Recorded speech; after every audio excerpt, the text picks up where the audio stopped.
শুনো, তোমার মা না সারাদিন আমি গালাগালি করে মা বাপ তুলা, তুমি কিছু কও না?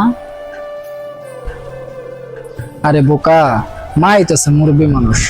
উনি তোমারে কি কইছে না কইছে দু একটা বকা দিছে, তোমার নিজের মায়ের মতো দেখে দেখে দু একটা বকা দিছে শাসন করে।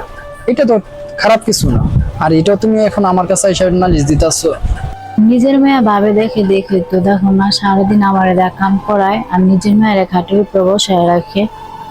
আচ্ছা রিয়া, তোমার মতলবটা কি একটু বলো তো। আমার বাসায় আমার ছোট বোন কাজ করবো না? আচ্ছা তুমি তো ওর ভাবি, তাই না?